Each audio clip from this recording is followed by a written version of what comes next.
What if you're emotionally numbing yourself without even realizing it? What if you're so numb you don't even know that you're unconsciously numbing yourself?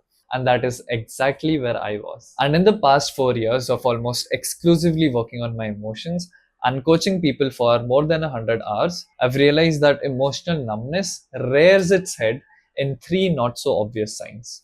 So, in this video, I'm going to talk about what these three signs are. Each one came as a surprise to me, how they affect you, and how you can overcome this. But before that, I've created a 6 hour plus masterclass in which I break down the exact step by step of how you can master your emotions holistically at all levels in your life. So if you want to go deeper, you'll find the link in the description. The first sign is something that makes you fall into the "this is how I am" trap. Let me share the story of how I realized this one. I always wanted to feel high on energy, just excited to be alive and top of the world all the time. You know, the people who just bounce off their beds in the morning? That was my ideal. And I realized that I was not nowhere near that ideal, so I decided to work on it. I started to fix my diet, I started to exercise and fix my sleep schedule. So I started with the very foundations. And that did help, but it was not like I was brimming with energy. My default was still lethargy. I felt lethargic. I was low on energy, and it felt like I was drained of my battery most of the time. And although there were some occasions, there were some instances where I did feel high on energy or high energy, my default was always feeling lethargic. So I fell into the trap of thinking this is just who I am and how I am. I'll have to roll with it for the rest of my life. And although I didn't realize it back then, this was the first sign of continuously numbing my emotions. Just like how my default was lethargy, my default with emotions was suppressing and numbing them and repressing them all the time. I've talked about this before on this channel, but it felt like I had a rock below my head instead of a body. I absolutely did not know how and what emotions felt like down here in the body. And in the journey of improving myself, somewhere along the line, I realized that for reasons completely unrelated to my energy levels, I realized that I've been running away from my emotions. So I decided to tackle this issue. I decided to bring up my suppressed emotions, feel them through, and get comfortable with them. And on this inner journey of emotions, something very interesting started to happen with me. My energy levels gradually started increasing. I started becoming more excited about life, and my motivation to do the things that I needed to do, the necessary things, it just skyrocketed. And funnily enough, I still didn't realize that how that emotions and energy levels have anything to do with each other. And if you think about it, it does make sense.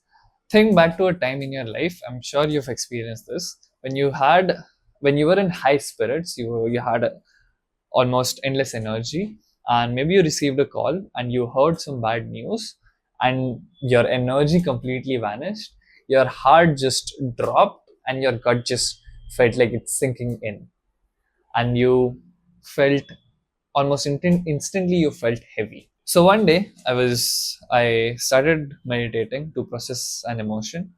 That emotion came up. It was a quite a strong one. I sat with that emotion. I started feeling it, getting comfortable with it. For some reason, I had to get up and go about my day. So ended the meditation and I went about my day. And because that emotion didn't completely resolve, I hadn't gotten comfortable with it completely. It was still lurking beneath the surface. And because of that, throughout that day, I felt so lethargic. I just wanted to lie down, curl up maybe, and do nothing. And the same process had to repeat multiple times for me to realize the connection between an unpleasant emotion and it affecting my energy levels. And of course, there are other factors which affect your energy levels, but for me, emotions was a major one. So, like numbing emotions was a major one, and I believe it is for a lot of people as well who are running away, suppressing, repressing, and avoiding their emotions. In fact, till date, when a strong emotion comes up, I again don't feel like doing anything. I just want to lie down on my bed, maybe curl up, and just do nothing. The second sign is something that you see everywhere lately. I want to challenge you The next time you travel by public transport, try and find someone who does not has their head buried in their phones or has earphones or headphones on. And that's the second sign of emotional numbness, inability to stay without any stimulation. There's this one time I was returning back home and I was in the local train, and the guy sitting in front of me was watching a movie on his phone, uh, with one of his phone, and he was playing Candy Crush with his other phone using his other hand. It was like his it was like watching a movie wasn't stimulating enough for him.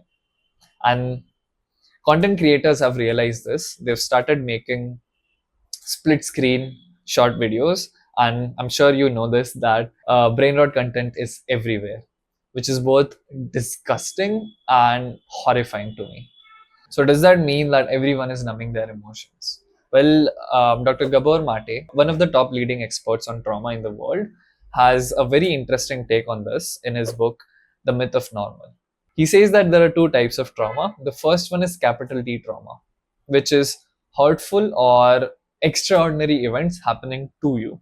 So things like rape, sexual abuse, physical, mental abuse, war, extreme poverty, etc. The second one is small t trauma, which is not something hurtful or horrible happening to you, but something that should have happened to you, something that was beneficial to you, not happening to you. Let me explain what I mean by that. As a child, you have certain psychological, non negotiable psychological needs, which, if are violated or which, if are not met, it affects you adversely, it affects your psychology adversely. These are a deep sense of contact and connection to your parents, attachment security, that is not having to earn the right to be loved, permission to feel all of your emotions, especially the unpleasant ones, so grief, sadness, anger, sorrow, fear, all of those unpleasant emotions which are frowned upon in the society, and the experience of free play in order to mature.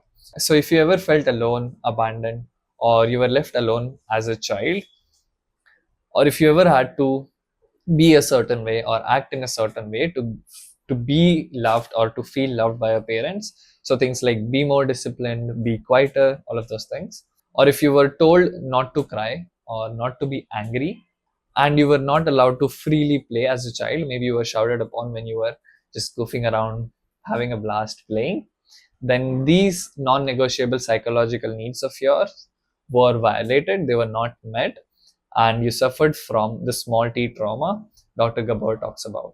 And Dr. Gabor says that the small t trauma is universal in nature, that is, everyone, each and every one experiences and goes through it, because we live in imperfect worlds. And this causes us to feel a sense of discomfort and uneasiness within the shell of ourselves, within just ourselves, which in turn leads to this desperate need to continuously distract yourself from you. In my experience, as I gradually started getting more and more comfortable with my emotions, this desperate need to run away from myself using through stimulus or using stimulus, it gradually started reducing, and now it's exponentially less than what it was before. And this, I also believe, is the cause for all sorts of addictions. It can be porn addiction, gambling addiction, social media addiction, even alcohol addiction. Now, before we move to the third sign, if you also want to start getting comfortable with your emotions, I've put together a free 6-hour plus masterclass in which I break down the exact step by step of how you can master your emotions holistically at all levels in your life. You'll find it in the description. The third sign has everything to do with whether you can do the things that you need to or even want to do. A lot of gurus on the internet talk about procrastination, but I believe a lot of them don't even understand what it is. So people think that procrastination is a problem of maybe laziness or lack of time, but recent research has shown that procrastination is actually a problem of emotions. And that is what the third sign of emotional numbness is. Let me explain. So I had a client, they had difficulty in being productive, doing the things that they needed or wanted to do. They used to doom scroll for hours in a day. There, it was difficult. They used to postpone things till the 11th hour. So, like classic procrastination. So, they had come to me for procrastination. They didn't think it had anything to do with their past, anything to do with emotions.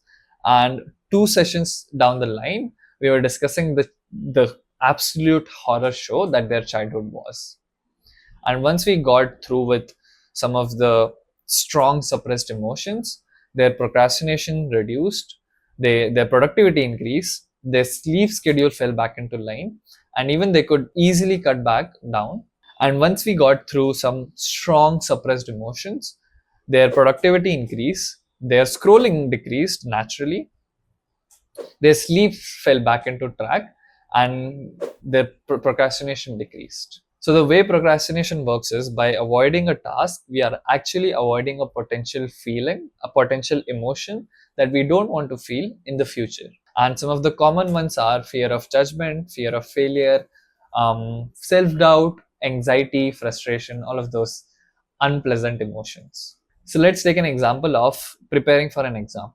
If maybe if you feel like you would flunk on that exam, you would fail in it, you procrastinate on that exam, so that if in case you fail, you can at least justify to yourself that I failed because not I'm a failure, but because I didn't give my best. So you wanted to avoid that potential feeling of failure, and by not studying you could rationalize it later if potentially you failed. And whether you realize it or not, that's the crux of procrastination, avoiding a potential feeling in the future. And the more emotionally numb you are, and the more emotions you're trying to desperately avoid, the more you would procrastinate, because the more potential emotions there are in the future that you don't want to feel. Now you can apply more effort, more willpower, just like hustle and push through, but that is analogous to hitting both on the accelerator and the brake. But and that just leads to metaphorical and literal burnout. But imagine what could happen if you could let go of the brakes. So how can you overcome emotional numbness? Overcoming emotional numbness is a journey. There are really no quick fixes to it. It takes quite a bit of time and effort to really start feeling again, to really get comfortable with your emotions. There are dozens and dozens of things you can start doing to improve this area of your life. But if I were to forced to suggest one habit, one tool for someone starting on this journey, it would be spending undistracted time with yourself, or boredom time. So let me ask you this. Let's suppose there's someone and you want to get to know them better. How would you do that? Would you do that by ignoring them, judging them, and like ghosting them, not listening to them? Or would you do it by being present with them, asking them questions, being curious, and just listening to them? Which one?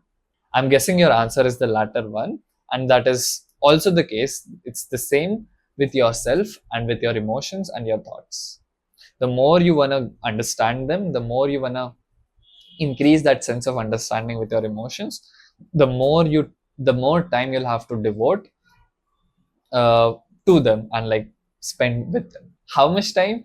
Dr. K in one of his videos suggested 1 hour of just staring at a wall every day minimum, but I believe that could be a bit overwhelming for someone who's starting. So I think 30 minutes is a good place to start. And just by spending these 30 minutes every day with yourself, with your thoughts and with your emotions, with that sense of curiosity and trying to understand, okay, what am I feeling? Why are these thoughts here? It will make you more comfortable with them. It will make you more comfortable with your emotions, and in turn, you'll you'll start overcoming that emotional numbness, and you'll start feeling more. And this personally was one of the most effective things that I did on my journey to overcoming emotional numbness. It was I still do it till date. I still have times in my days where I just do nothing, lie down and stare at the ceiling. You can set aside 30 minutes in your day, ideally in the latter part of the day, because I've realized that it acts as a decompress, it acts as a closure for the events that happen in the day. Or you can really incorporate anywhere. So maybe while you're commuting, you have free time, instead of immediately like distracting yourself. maybe stay with yourself. Just pay attention to those thoughts and emotions that might surface when you're not distracting yourself. Or maybe you're waiting in a line, or maybe you can go for a lone walk post dinner. You can, like, anything. It doesn't matter how and when you incorporate boredom, as long as you're not distracting yourself with anything out there, so like any stimulus, or maybe distracting yourself through deliberate fantasizing about something. Now, sitting in boredom is just one of the 33 concrete steps that I suggest in the 6 hour plus extensive masterclass I created on emotions. So if you want to master your emotions and really overcome this emotional numbness, you can click here.